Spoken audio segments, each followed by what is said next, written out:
Halo semua. Balik lagi di Kenapa Bisa Oppa. Film yang kalian tunggu-tunggu kini sudah tayang. Buat penggemar Lee Min Ho stay tune terus. Langsung aja ke alur cerita film Pachinko Season 2. Ini dia. Pada tahun 1945, Jepang masih menjajah Korea. Tetapi hukum yang berlaku masih seperti sebelumnya. Namun pemerintah Amerika masih mengawasi penjajahan Jepang di Korea. Cerita diawali ketika anak-anak Sunja sudah tumbuh dengan baik. Terlihat mereka sedang balapan untuk siapa yang cepat sampai di tempat ibunya berjualan. Sunja kini berjualan kimchi di pasar, karena ia harus menghidupi kedua anaknya. Setelah kepergian suami Sunja pada 7 tahun yang lalu.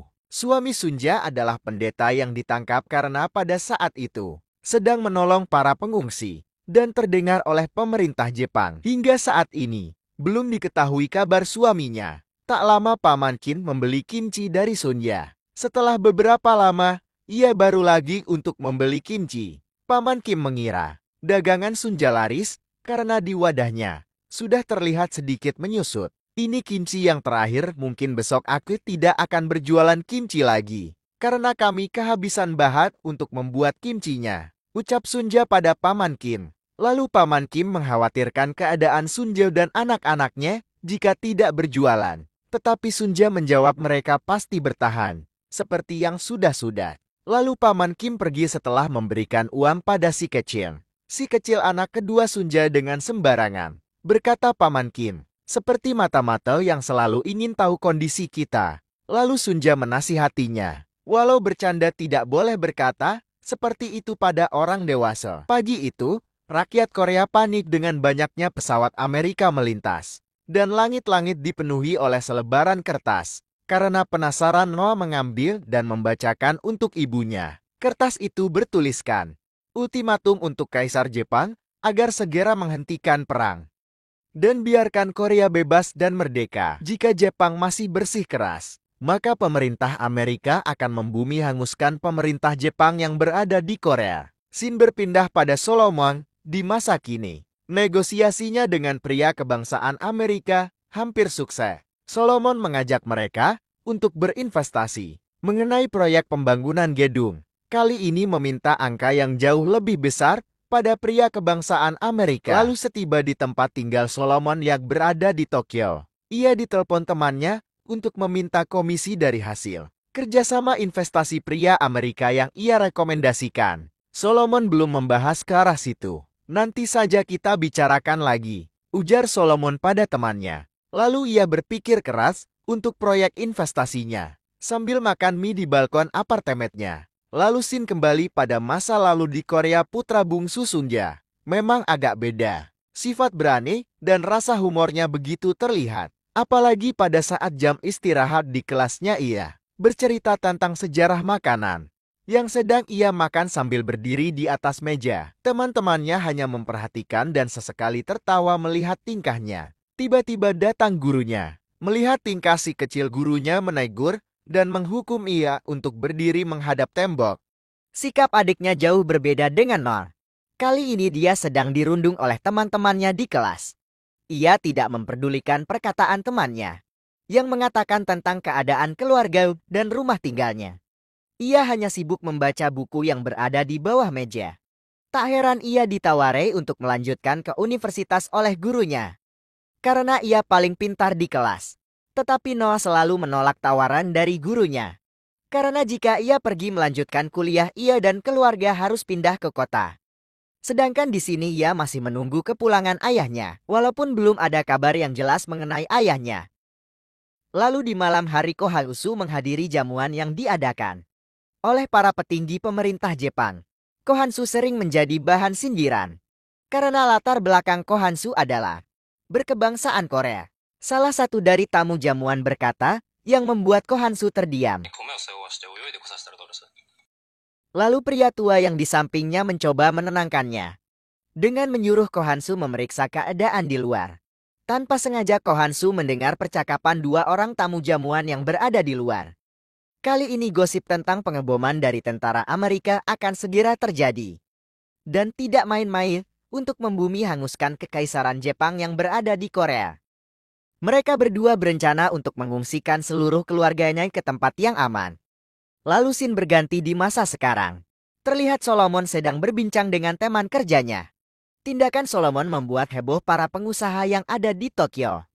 Ia membuat salah seorang pengusaha tersukses di Jepang menjadi marah. Akibat dari proyek yang ia sedang tangani. Temannya menawarkan bantuan senilai 200 juta ya untuk bisnis yang Solomon tangani. Namun Solomon menolaknya. Sikap baik temannya dikarenakan sewaktu sekolah Solomon telah banyak membantu dan sudah sangat baik padanya. Scene berpindah pada Sunja di masa lalu. Ia bersama tetangganya sedang latihan bela diri untuk menghadapi musuh saat terjadi perang. Latihan itu dilakukan bukan hanya untuk orang dewasa. Mozasu putra bungsunya pun ikut dalam latihan. Mereka diajarkan cara memegang tongkat dan cara menghancurkan musuh. Lalu setelah itu terlihat Sunja sedang mengobrol dengan tetangganya. Mereka merasakan keadaan semakin sulit, bahkan untuk makan pun mereka tidak sanggup. Ia iri dengan sikap Sunja dengan kondisi seperti ini. Tetapi Sunja mampu membesarkan kedua anaknya dengan baik, walaupun tanpa suami. Mereka berdua berencana membuat arak dari beras agar bisa tetap bertahan hidup. Hal itu sempat Sunja tolak karena itu melanggar hukum. Tetapi karena tidak ada pilihan lain, maka mereka akhirnya membuat arak beras secara sembunyi-sembunyi. Lalu scene kembali pada Solomon, yang terkejut melihat usaha ayahnya yang baru dibuka. Perayaan besar akan diadakan di kasino ini. Pachinko, sebuah nama kasino yang ayahnya dirikan. Saat di dalam, Solomon disambut oleh ayahnya dan Sunja masa sekarang. Ayahnya mengetahui bisnis besar yang akan ia kerjakan lalu. Ayahnya memberikan uang senilai 700 juta yen untuk Solomon pergunakan. Walaupun uang tersebut berasal dari pinjaman bank, saat Sunja sedang menyiapkan peralatan untuk membuat arak beras. Diketahui oleh saudari dari suaminya. Ia diberi nasihat jika hal ini bisa membahayakan. Namun Sunja tetap akan melakukannya. Karena untuk sementara hanya inilah yang ia bisa lakukan untuk bertahan hidup. Dengan begitu apa boleh buat? Ia tidak bisa melarang Sunja membuat arak beras. Lalu mereka mulai membuat arak beras. Setelah semuanya selesai, tiba saatnya mencicipi hasilnya. Ternyata rasa dari arak berasnya sangat sempurna. Mereka bergegas untuk menyiapkan pengirimannya untuk pengantaran Sunja yang berangkat ke tempat penjualan. Dengan mendorong gerobak minuman, Sunja sedikit cemas. Sesampainya di tempat penjualan, Sunja masuk ke dalamnya. Lalu scene berpindah pada Solomon yang menelpon Tetsuya. Tetsuya nampak ketakutan saat memberitahukan bahwa Abesan yang merupakan pengusaha tersukses di Jepang mengetahui investasi yang ia gunakan. Lalu Abesan mengancam akan menghancurkan bisnis mereka berdua. Mendengar hal itu, Solomon menjadi bingung. Namun ia berusaha tenang dan mencoba mencari jalan keluar lain. Lalu tak lama Sunja tua memanggil Solomon untuk mengajak mengambil pesanan makanan di toko ujung jalan. Saat di toko kue, Sunja tua diperlakukan tidak adil oleh pelayan toko. Melihat neneknya kesulitan, Solomon membantu menjelaskan. Pelayan toko kue itu bersikap seolah-olah orang Korea tidak berhak diperlakukan sama dengan orang Jepang. Dari ucapan dan sikap pelayan itu sangat merendahkan orang Korea. Solomon terpancing untuk melawan ucapan dari pelayan toko itu dengan nada tinggi. Lalu dihentikan oleh neneknya. Scene berganti di masa lalu. Tetangga Sunja mengabarkan pada saudari suaminya bahwa Sunja tertangkap oleh polisi dan ia ditahan. Mendengar hal itu, seisi rumah menjadi panik. Saat ditanya keberadaan Sunja sekarang, ia pun tidak menjawab karena ia tidak tahu kemana Sunja dibawa. Tetapi Solomon merasa kita sudah cukup sabar terhadap orang Jepang yang telah merendahkannya. Lalu Solomon menyobek cek yang diberikan ayahnya sambil beranjak pergi meninggalkan neneknya. Pada keesokan harinya, semua tahanan diadili oleh hakim muda. Saat nama Jepang Sunja dipanggil, ia malah dibebaskan tanpa tahu alasan jelasnya. Saat di luar, Sunja dihampiri oleh Paman Kim. Sunja diminta masuk ke mobil tanpa tahu ia akan dibawa kemana. Setibanya di rumah mewah itu, lalu Sunja disuruh masuk untuk menemui seseorang. Yang ternyata orang itu adalah Kohansu, ayah dari Non, anak pertamanya. Sunja pun kaget melihat Kohansu, karena ia pikir selama ini ia telah bersembunyi dan menghilang dari Kohansu.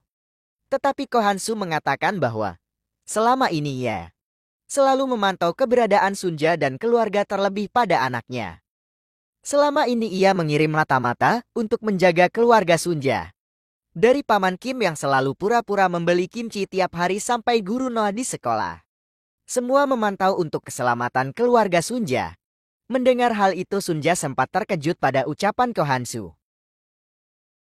Semua yang Kohansu lakukan adalah untuk keselamatan Sunja dan Noah anaknya. Ia pun mengatakan agar Sunja segera pergi dari kota ini. Karena Amerika akan segera menyerang.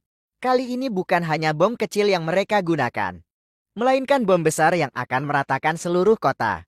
Sunja tidak percaya pada ucapan Kohansu. Karena kabar itu sudah sering ia dengar. Kohansu meyakinkan bahwa kali ini Amerika tidak akan main-main dengan Jepang. Namun Sunja tetap menolak permintaan Kohansu. Lalu, ia pergi meninggalkan Kohansu tanpa berkata-kata.